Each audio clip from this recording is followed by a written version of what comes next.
Ladies and gentlemen, welcome along to the big show. Yes, they've let me out of the studio this week. We're on the road. You can probably guess from the mural behind me where we are. Yes, we're here in Derry. I'm going to be heading into the Millennium Forum very shortly to introduce you to some very special guests. We're going to find out all about this year's Derry Jazz Festival. We've got some great live music on the way from Mirenda Rosenberg. And first of all, we're going to meet Henderson from Visit Derry, who's going to tell us all about the events coming up in this great city.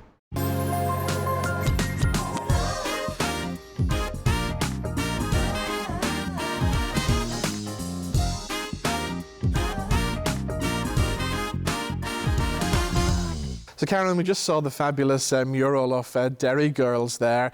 Derry girls must have done wonders for the city here. Absolutely. The mural has been a great tourism icon within the city now. Every visitor that comes past wants to have a photograph taken with it. And actually a few weeks ago we had the premiere of Derry Girls, and we had many journalists in, over 20 journalists in the city, and even the actors had to come down and see it for themselves. They were absolutely wowed by it, and it is a great attraction and a great hook for us to sell the destination as a city break. One of the first things that I always do when I arrive here in the city is to take a walk around the walls, because there's just something amazing about that walk, isn't there? Well, it is. You know, one of our unique selling points when we're out selling the destination is that Derry is the only completely walled city in Ireland, and actually one of the finest in the UK and Europe. In fact, this year we're celebrating the 400th anniversary. The walls were completed around 1618, 1619, so we are doing like a celebration of the walls, using Walls 400 as our key theme. And it's a way for us to get more maybe conferences in here to the Millennium Forum, or do talks about the history of the walls. And during the summer, we're going to have animation every day along the walls. So when visitors come, that they will actually, you know, become part of that interaction with the animation and telling the story of Derry. The walls are 1 mile in circumference, so you can see everything from the walls, and it's very compact. And I mean, now the tour operator series has started, and we have thousands of people walking the walls every day now. It's a great thing about here because everything is so close by, isn't it? You don't have to travel too far. Yeah, it's one of our main selling points. You know, the city's very compact. It's easy to get around. If you're coming for a short break, you can park your car in any of the hotels, and you can either walk or a quick taxi ride. Yeah. It's not expensive. And we also see, and we're really promoting Derry now as the hub, where the Wild Atlantic Way meets the Causeway Coastal Route.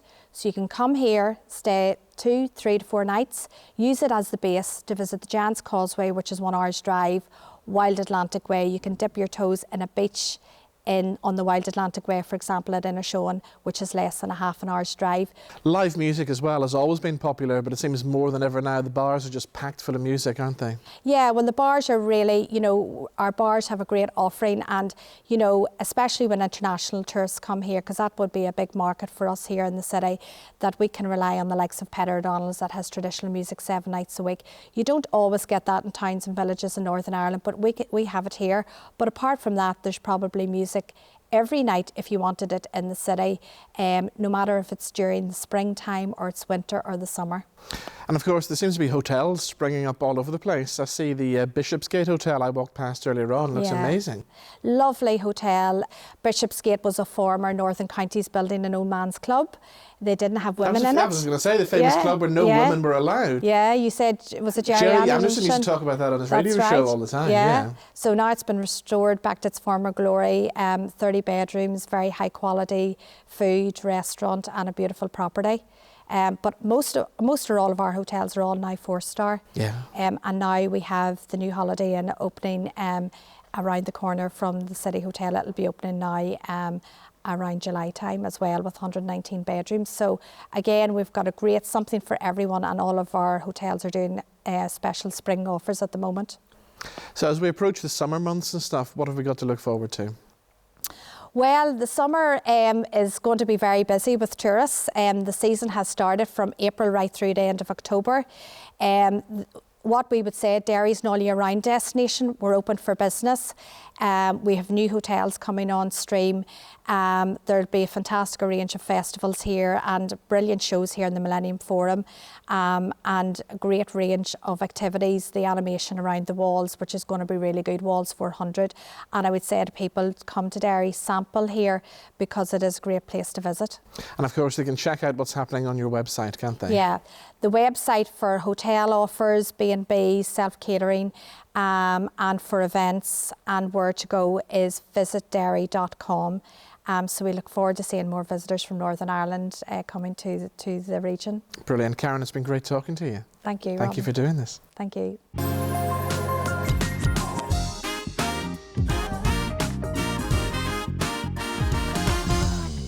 So, since we're here in this fabulous venue, let's find out what entertainment we have to look forward to here at the Millennium Forum. And the marketing manager, Amanda Hamilton, joins me now. Hi, Amanda. It's like coming back home for me in a way, because I have happy memories of being here for the Big Buzz Irish Entertainment Awards quite a few years ago now. Yes, I was here when the Big Buzz was on, so that was a great time for the Millennium Forum and for yourself. And of course, over the years, so many big names have graced the stage here, haven't they? They have indeed. We've had lots and lots of great names here. We've had Bryan Adams, we've had Snow Patrol, the list goes on, and we have a great season of events for everyone this season. So as well as music, of course, there's all kinds of things going on. There's lots of family events happening here as well, isn't there? There are indeed. We have a great event called Brainiac Live, and it's based on the hit TV show. It's a science-based show, but a really fun show for kids, so they get to put on their helmets and safety goggles and create scientific experiments.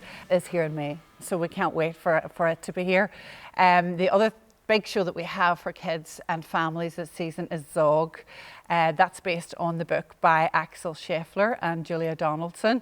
And Zog is everyone's friendly dragon, and he goes to Madame Dragon's school and learns everything that dragons have to learn. So it's a really lovely show that you can go to with your little one, or we've got lots of schools bookings for it as well. So that's here this season. We're looking forward to it. And then of course you have your very own youth theatre productions as well, don't you? We do. We've got some wonderful things for young people here this season. In July we have our youth productions and their presentation of Legally Blonde, so based on the movie Legally Blonde. Our youth productions is a great vehicle for young people if they want to become involved in the theatre, if they think they might want to be on the stage in this wonderful venue. This is your chance. You can come along to auditions for Legally Blonde and get involved with all of the fun that there is for putting on a production. Now, for fans of country music, Daniel O'Donnell is coming back with a whole load of guests, isn't he? He is indeed. We're delighted to host Opera Le Daniel, opening on the 15th of June, with a range of country artists such as Mike Denver, Roly Daniels, Philomena Begley, and a lot of key headline acts still to be confirmed. Now, comedy as well, very popular here, and you've got some really good comedians coming soon, haven't you? We do indeed. Comedy is hugely popular in Derry and with our audience, which comes from far and wide. Neil Delamere is back with another gig after he completely sold out last season, as is Tommy Tiernan. He did 2 nights last season, complete sellouts, and he's back again in May with another 2. We also have Jim Owen, yes. Port Stewart's own Jim Owen, who, as we know, is hugely popular in Australia now, and also has hosted, some wonderful TV shows in the UK and very popular here as always. He's here in July. We're looking forward to his return. And I see some great music as I look down the list here. The Waterboys are coming. Waterboys are here in May. Another show that's selling very well. I'm looking forward to that one. I've been a fan myself over the years. We have the Walled City Tattoo in August, and this is the 400th anniversary of the city's walls. So this year's Walled City Tattoo is a celebration of that. It's a really interesting show. A huge amount of performers on stage. you know, outlining drama, music, dance, and it's a very a lovely spectacle, this show. Lots of light shows and so forth within it. So that's here in August. We're looking forward to that. And of course, over the years as well, Derry has produced a number of well-known show bands, and I know there's a show band exhibition happening at the minute.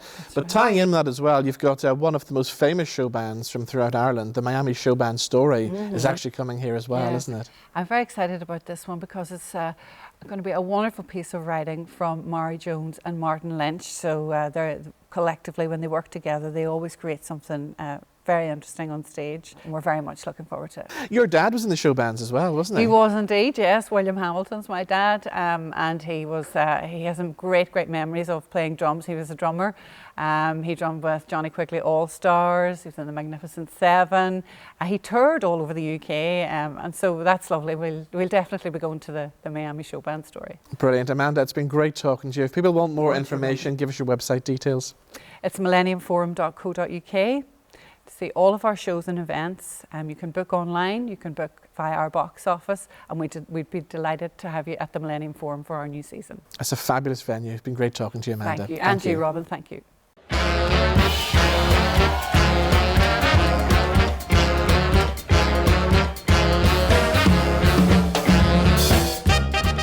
Now, the Derry Jazz Festival is in its 18th year. They've got another great lineup this year. We're going to find out all about it because Andrea Campbell joins me now. How are you? I'm great, Robin. Thank you. So, as always, there's lots happening, and it's now been established as one of the most important jazz events, certainly around the world now, hasn't it? Absolutely. Certainly within the island of Ireland. Our festival is up there now on the top. I mean, 2 successive years in a row, we've won the Best Medium Festival in Ireland through the Festival Awards. So we're in the Millennium Forum at the moment, and of course that's playing host to the headliner, Mark Almond, this year. So what made you want to book Mark Almond for the festival? Well, I think, you know, every year we're always trying to freshen up the lineup, and we decided that Mark has been, people know Mark probably from 80s and you know that, but he is released an album with Jules Holland, and there is a good jazz connection there, and I thought it perfect to headline the festival this year, something different, you know, something for everybody, people that wouldn't necessarily maybe come to the Jazz Festival headliners, so we're just opening it out for everybody. What other highlights have we got to look forward to this year? Well, the highlights, I mean, we have our jazz hubs. We have 3 jazz hubs, so that's specifically targeting people coming to the festival to see pure quality jazz, and that is Bennigan's Bar, the Playhouse, and the Great Hall McGee. The Great Hall McGee is a new hub that we just started last year, so, I mean, excellent quality acts in each of those venues, and as we have an additional 10 venues throughout the city who has joined the festival this year, so it's massive, the programme. There's something for everybody. No matter what genre of music you like, you'll find something to go and see. And of course, people travel from all over to come here just for this festival, don't they? Oh, across the world. I mean, it's great. I'll be out and about the whole weekend, and you're meeting people from Canada, you know, from Amsterdam, from Europe, you know, it's everywhere. We're definitely on the map now across the world. And how long does it take to put an event like this together? The whole year. I mean, the festival ends in May. I start working on it probably around the start of July, and you're just working right through to the following festival starts again. So one just rolls into another one. All right, great stuff. Give us the dates and the details of how we can get tickets and find out the venues and everything. The dates is Thursday the 2nd until Monday the 6th of May, and the full programme can be downloaded on our website, Derry City, www.cityofderryjazzfestival.com. Everything's on that, from traffic and travel and whatever you need, you can access it through that. And unfortunately, I can't be here this year, but I promise I will make it next year. Definitely. There's something wrong if you haven't come to the City of Derry Jazz Festival. Thank you. Thank you.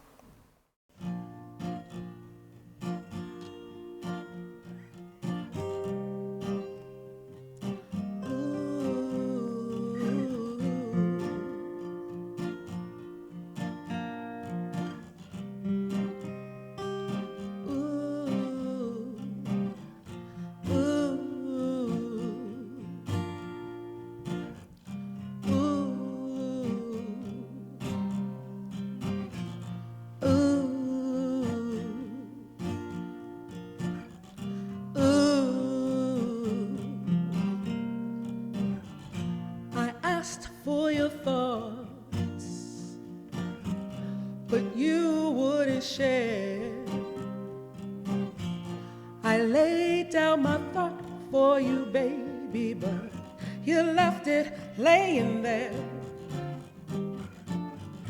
And even my kisses seems they've lost their worth.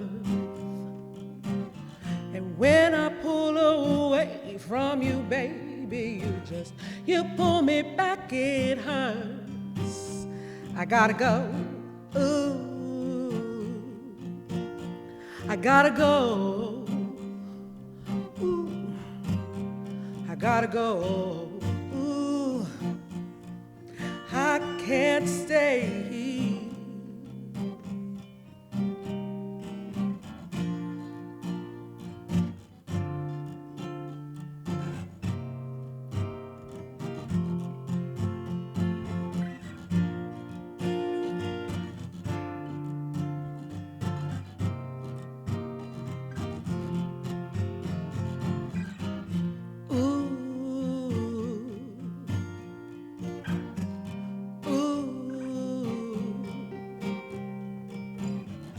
And here I lay lonely, your arms around me. You leave me breathless, baby, but I've gotta leave. I can't be stuck loving you, no, not on my own. You warm in my body, but you're leaving me cold. I am more than flesh and bone. I'm a whole woman walking out your door. I gotta go. I must leave this place. Hey, hey, I gotta go. I can't stay here.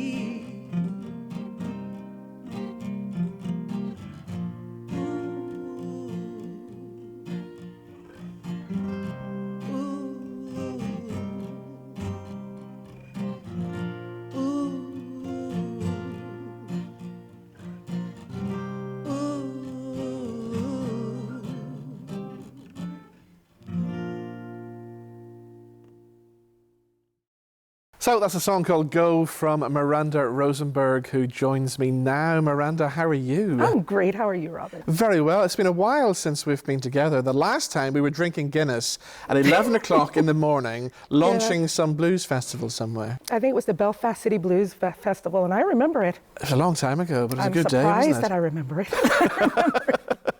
Tell us about the song Go. That's one of yours, isn't it? It is. So we are mid-album, and this particular tune is about, it's really about me getting in bad relationships and letting bad men take advantage of me. And saying, it's time for me to go. I'm leaving now. And are there still bad men around, or do you find good men here in Ireland? I found a good man here in Ireland, or so he tells me. Right, yes. That's what's been explained to me, yeah. Because Ireland's home now for you, isn't it? Since 2005. I cannot imagine living anywhere else. Wow. So tell us how you got started in the business then, because you must have been influenced by all those great jazz and blues singers, everybody from Nina Simone to Gladys Knight to people like that, were you? Yes and no. So my story is a strange one. What happened was I grew up in a very, very Christian house. Right. And we weren't allowed to listen to secular music. Right. Every once in a while, my father would sin, as he called it, and we'd listen to a little bit of Sam Cooke or something really interesting, but I wasn't exposed to a lot of music. And when I got a little bit older and able to sneak and listen to the radio, the very first tune I heard was God Bless the Child by Billie Holiday. And it spoke to me, you know, Yeah. It really kind of ripped at me. So that was my start for the love of jazz. So how did you make it happen then? How did you progress into a career in jazz music then? Well, because I grew up in such a strict Christian house and people called my dad Ned Flanders, I wasn't allowed to sing secular music. Yeah. So I decided I wanted to study opera because I have a great love for opera anyway. So I got a scholarship and I went off to university for that. But in my spare time, I started hanging out in jazz clubs. And in those jazz clubs, I got exposed to very, very bad people that corrupted me, you know. But I enjoyed it so much, I dropped out of school and kept on with jazz and blues and soul and funk. But then I got married and I stopped doing music. Right. and then moved to Ireland and came to the Derry Jazz Festival. Right. And the very first gig I walked into, the guys were doing funk and soul, and like, I wanted to get up there and do backing vocals, you know, I was really excited about it. And I was disappointed that I couldn't sing. So I auditioned for a band a week later. Right. And joined a band, and I've been singing ever since. And of course, here in Derry, the late great Jerry Anderson was a big supporter of yours, wasn't he, over the years? He was so good to me. And I don't know why, he was just good to me. I appreciated it. I was a big fan of his as well. So the Jazz Festival, we're nearly there. It's happening again. Where and when can people see you this year then?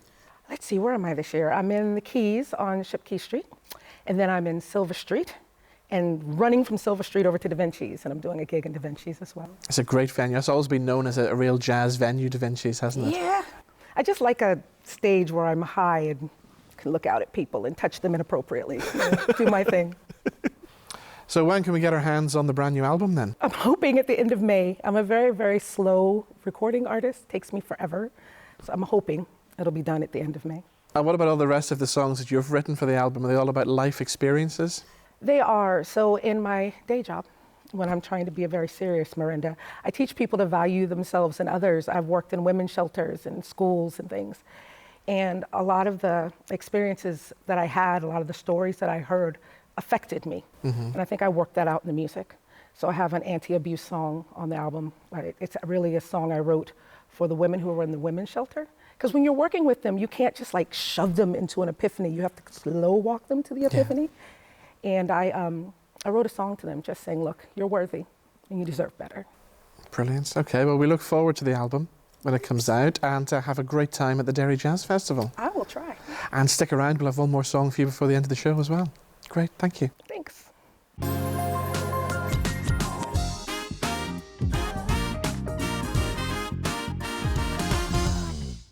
All right, time to meet my next guest, and the famous Johnny Cash San Quentin gig. Can you believe it's 50 years old this year? But of course, the music of Johnny Cash lives on, and that special show is going to be celebrated by JP Mac and his Johnny Cash tribute show. We're going to find out more because he joins me now. How are you, sir? Hi, Robin. Not so bad. So that's an iconic gig, first of all. 1969 was the year, wasn't it? It was. It was just the year following the famous Live at Folsom. It was 1968.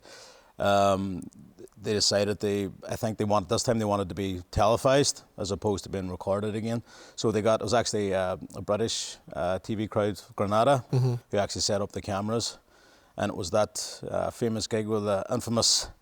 We'll not do it here, but the bird flick that Johnny Cash gave, and that was actually where we got the idea for the title of our second album as well.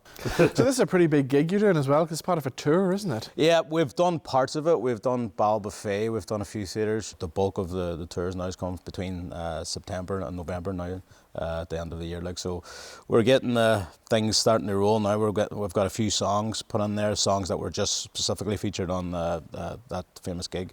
And of course, you're going to be live on this very stage as well. Yes, we're going to be in the Millennium Forum on the 2nd of November. So it's always fantastic in here. So we're planning something a little bit extra special for that show as well. So remind us how it all started for you, because you never set out to be a Johnny Cash tribute, did you? Nope. If anybody had said it, I probably would have laughed. I kind of got into Johnny Cash through Hurt. It was the first song that kind of pricked my ears up towards him, and I went and learned the song. People were asking what I tend to do whenever I was learning songs. I try to sing them in the same key, in the same kind of way that the artist would, and then I didn't know I actually had that baritone. I was going to say, did you know you sounded like Johnny Cash? I felt kind of silly. Tell you yeah, people like say, well, not until I did it, because I did it and I felt kind of silly, because I was actually a big fan of the Crash Test Dummies from '94 to but I always felt I'd love to hear Johnny Cash do that one. It's well, I've tinkered about with it before, so that could find its well in the set list. But it was that. But I always felt comfortable singing baritone. But for some reason, I felt that other people wouldn't feel comfortable, because I don't have the same stature as I am. Not 6'3". I'm not from Arkansas, so it didn't come across. But then once I learned Hurt, and then I learned Ring of Fire, I learned a few more other Johnny Cash songs, and then there was promoters and people. I started to attend acoustic nights. There was a brilliant one-instrument band called well, it was an acoustic night, but it was the first Monday of every month, and I attended religiously, and there used to be some brilliant artists, Paul Brady and everybody was down at it, you know. So it was a chance to get out there, like to cut your teeth, either that or karaoke. So, Yes.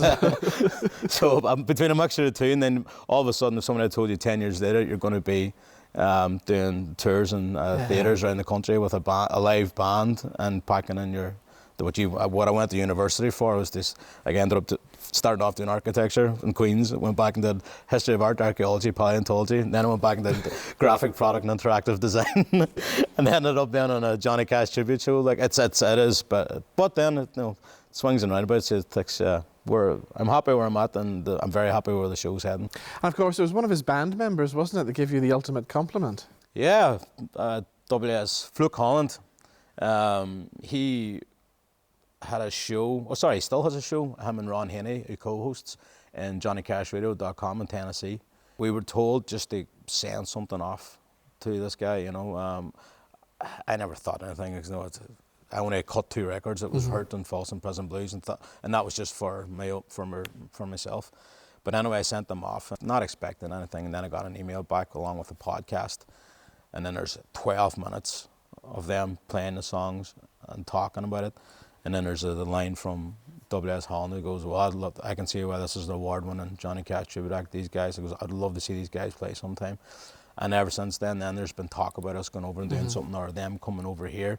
But to know that the guy was sitting behind him for 40 years, wow, playing him, they get that compliment. Like I was, about 8 years ago, I just remember the hair shooting up the back of my neck, like this, like, and that kind of recognition from somebody of that stature, like. And he seems like a really nice man as well, like. So you're out on tour with the San Quentin tour. It's coming here to the Millennium Forum. It's coming here to the Millennium Forum on the 2nd of November, but it starts September. But there is shows before that, so you can come and see us. If you go to www.cashreturns.net, go to the show section, and all our dates and all links where you can buy tickets and everything's on there. Great stuff. Well, as always, it's been good to see you. Thank you very much. Thank you so much. Cheers. Thank you very much, Robin. There are 2 parts to show business, especially on a second-hand cruise liner.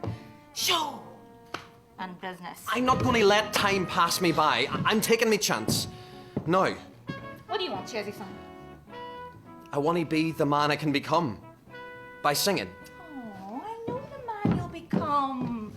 A poor one. We're going to find out now about a show called Chezzie's Chance, which comes to the Millennium Forum from the 3rd until the 5th of May. The man behind it is Dave Duggan, who joins me now. How are you, sir? Very well. Thank you for having me on the show, Robin. Thank you. That's all right. So this show sounds great. A mixture of comedy and great jazz music as well. Well, that's exactly it. That's exactly what it is. So it's good for theatre lovers, it's good for jazz lovers, and good for people who are not sure whether they like either.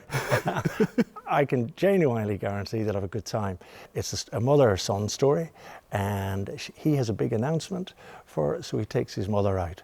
She thinks she's going out for a big dinner and a kind of a night on the town, and he takes her to a rather, how would you say, downbeat jazz club, and we find them on stage, 2 of them at a small table with a glass of wine, and there's a jazz trio in the corner. So the drama unfolds with music playing throughout, and it kind of goes up and down, and the music is in dialogue with the drama, and the drama sets up the next piece of music or song and so on through to a happy outcome. It's a comedy drama.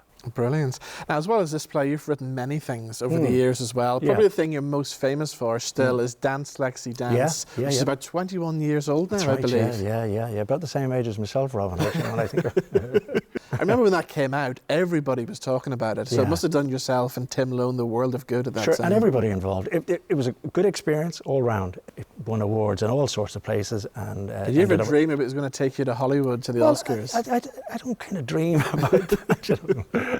In the sense of stuff happens. Yeah. You know, I'm kind of open to stuff happening. It was very funny. Yeah. We had a good time. But none of us were moving to Hollywood to live there. What's your memories of the Oscars night? All good. The only man who had a decent suit on it was Ben Kingsley. Right. He had a Nehru suit on him. Yes. Everybody else, including myself, was in a black suit. We all looked great. So I remember, and I had a martini with Ben Kingsley. Wow. And I said to him, Ben, that's a great suit. So So we had a bit of fun with that. Lots of nice things. I think the best moment, it wasn't at the Oscar night itself, there was an associated range of events and parties and things. But having a conversation with Robert Duvall, it was nice. Wow. And he had a jumper on him like you would buy, shall we say, in any high street store. And he looked great. And he was just very calm and pleasant and welcoming, you know, to us. John Landau is a producer of Titanic. It was the year Titanic was the big film. So there was a moment standing next to John, the producer of our film, a fellow called Pierce Moore from the Nerve Centre, and John Landau's, and we all had name badges up. So your man Landau, who produced Titanic, said to Pierce, "Hey, I hear you guys got a really good film. I'm glad it's not in our category." Just really nice, pleasant people. Great memories. Yeah. Tell us about some of the books that you've written as well. You're promoting one at the moment, aren't I you? have a novel coming out called Oak and Stone, and it's published by Murdog Books, and it's set here in the city, but it's one of those things, lots of people are saying, you know, we read lots of books so that we know, for instance, 42nd Street and Broadway and, you know, Mulholland Drive. And I said, yeah, there can books where we could know Ferrickey Street and Shipquay Street and Strand Road. Just places. So it's situated here, and he's a detective, but it's kind of a detective book, but there's a little bit more going on. The river features very prominently in it, and it's out on the 31st of May. So Chezzie's Chance runs from the 3rd until the 5th of May. That's right. It runs over the Jazz Festival weekend. There's a preview on the Friday at 1 o'clock and 7:30 that evening on Friday. And then on Saturday, there's a matinee at 2:30 and an evening show at 7:30.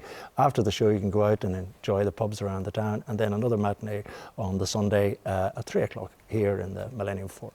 Brilliant. Well, Dave, thank you for joining us on the show, and the very best of luck with Chezzie's Chance. Thank you. I'm grateful to you for having me on the show. Thank you, Rob. Thank you.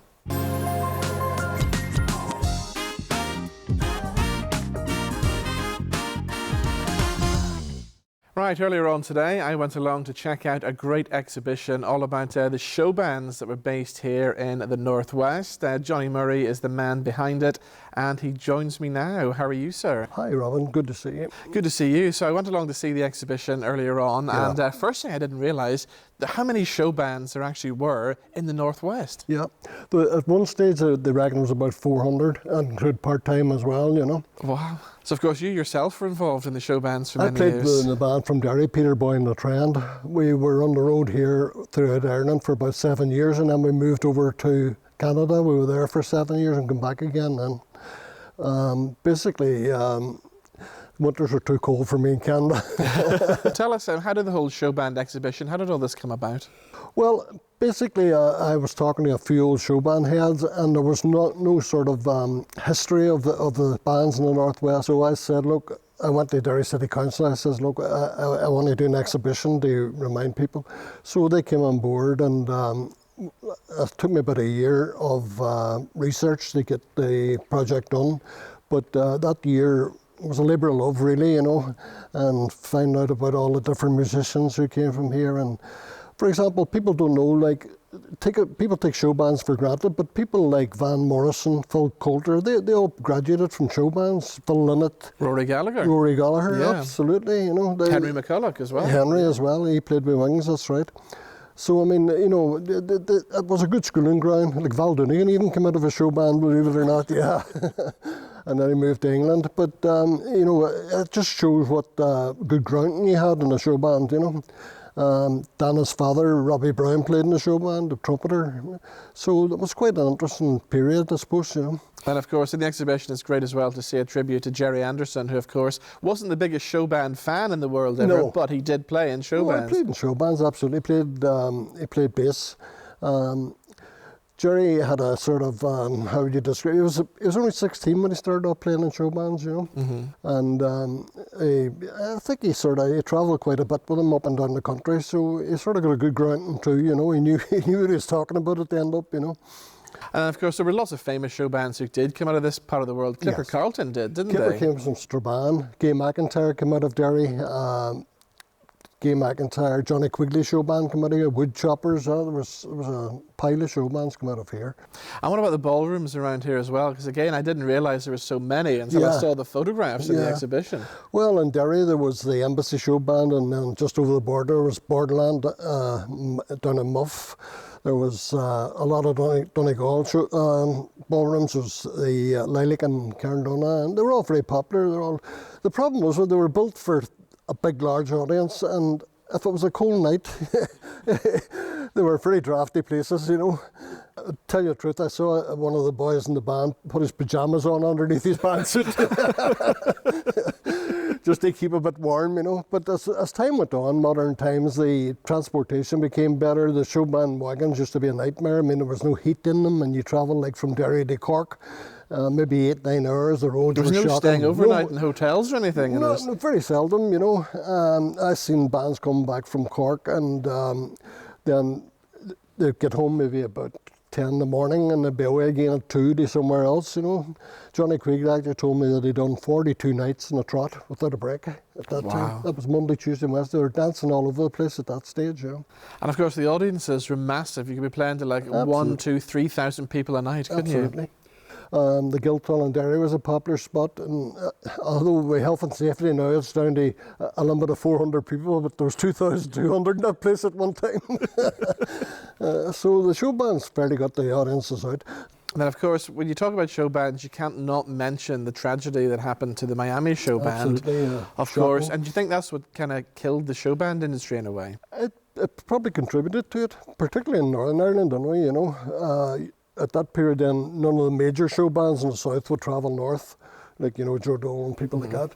And that sort of took a sting out of the show band thing. It might have been the beginning of the end, actually, you know. But it was an awful tragedy. Yeah. I know you're going to bring the exhibition to here in the Millennium Forum as well, aren't you? Yeah, it's coming during I think it's in June sometime, with Daniel O'Donnell's doing a week here, so they're bringing it down here.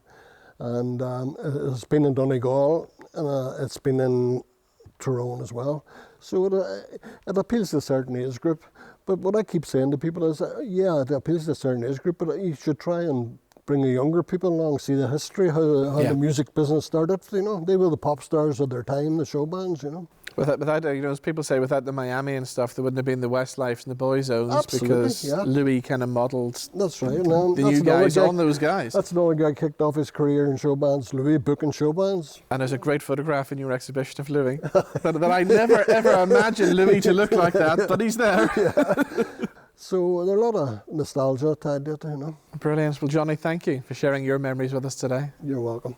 Thanks for coming in. Thank you. So sadly, ladies and gentlemen, that's all we have time for on The Big Show this week. We've had a great day here in Derry, so a big thank you to all my guests. Also a big thank you to Paul Mason and all the staff here at the Millennium Forum. To play us out one more time, here is Mirenda Rosenberg, who of course is appearing at this year's Derry Jazz Festival, and I'll see you back in the studio next week. See you then.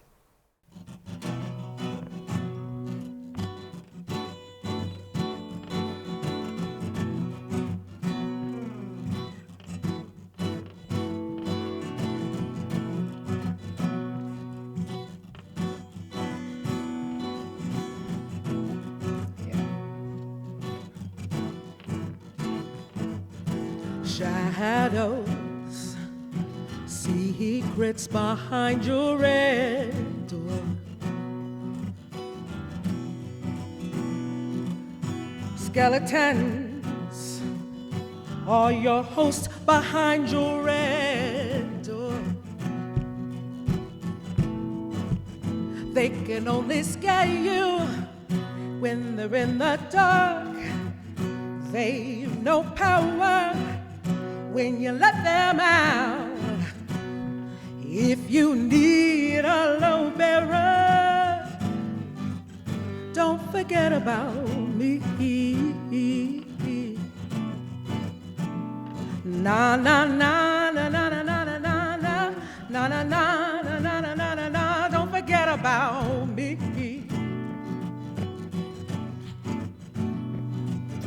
Carrying your problems in a sack on your back.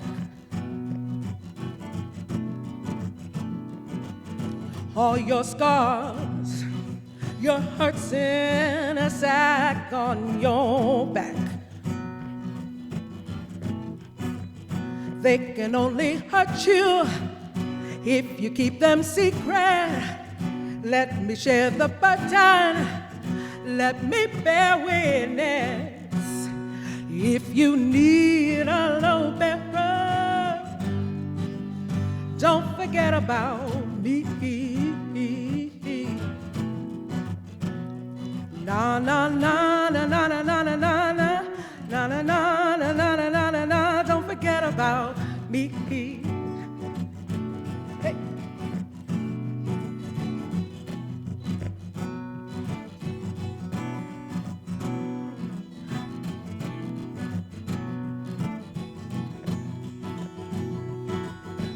You are not alone. You are not alone. You are not alone. You are not alone. Don't forget about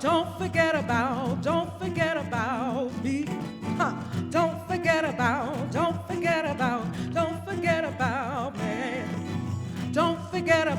Don't forget about me. Don't forget about me.